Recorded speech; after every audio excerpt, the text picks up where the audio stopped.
What's going on, guys? It's your boy Spudzie here, and today the new Lion's Court Strike mission just came out, and let me tell you, it is a ton of fun. It is awesome. If you're interested in trying it, I have a guide right here for you, so you can go ahead and jump right in without even having to worry about messing up any mechanics. If this guide helps you, please show your love by dropping a like, dropping a sub, and yeah guys, let's go ahead and hop right into it. So this fight takes place in Lion's Arch and will have you battling against 3 different bosses, all with different health bars. Starts off with the red boss, who will go ahead and drop down from the sky, doing a large AoE. Do not stand in this or else you will die. The boss will have a break bar. As they are channeling this, if you break it, the red circle will do the inverse effect, meaning that what was the safe zone is now the dead zone. After this, the boss will become exposed and you'll be able to do some extra damage for a small amount of time. Once that's done, the red boss will start to do its abilities. First ability is this large circle. It'll have a red arc around it and white arrows pointing outward and inward. You can stand in either one of these, either inside the white line or outside of the white line,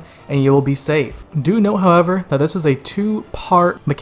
Depending on which circle you decided to stand in, you will get a debuff that basically makes it so that if you stood on the inside last time, next time you have to stand on the outside, or vice versa. So as you can see here, I have my debuff and it's telling me to now stand on the outside because last time I was on the inside. Depending on how many players in your group fail this mechanic, a shockwave will go out to each of them that deals a pretty considerable amount of damage, so make sure that you aren't all messing up at once. After the boss gets down to a certain percent, you will now face the green boss. The boss will do a large AoE, try your best to not stand in it, and then they will try to suck every player in. The farther that you are away from this suck, the less damage that you will take, so try to get as far away as you can. At this point, you probably noticed some giant red swelling circles. These circles actually do a crazy amount of damage, so try your best to not stand in them.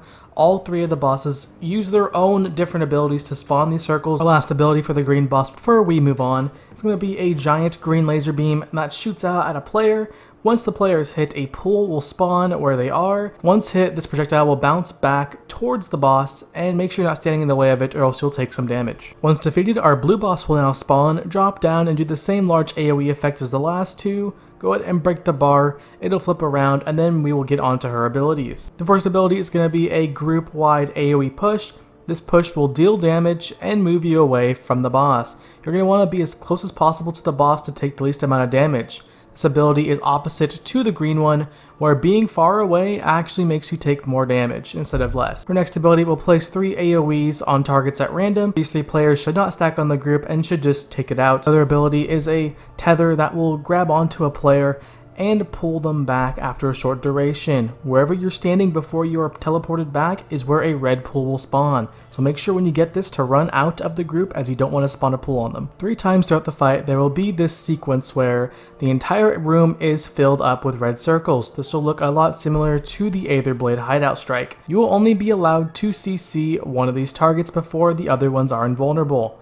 You have to pick the right one or else you will not be able to get a safe zone and the group will wipe. Fortunately for you, the pattern of the break is the same every time. For the first break, it'll be green, and then red, and then blue for the last one. It's at this point where a second boss will join the fight and they will drop down and do their large AoE. What me and my group did was that we actually ignored their break bar on the AoE because if you broke it, it would flip the AoE around, causing the whole group to move. So we found it best to actually just stay on our target and let the boss do its AoE while not standing in it. Do note, whenever a boss is spawning, do not stand in their circle or else you will die. While there is more than one boss in the field, make sure to pull them apart or else you will see a giant beam that connects the 2, meaning that their damage is increased. A few players are going to get fixated, so they'll be able to move them away from the boss when this happens. You may have noticed that while each boss has an energy shield on, they actually cannot take any damage. This holds true for the final phase as well. When there is more than one boss present on the field at a time, the one without the shield should be your target as they'll be taking damage. And that's pretty much it for all the mechanics. Do note that while all the bosses are on the field at once, things can get a bit hectic as you can see here.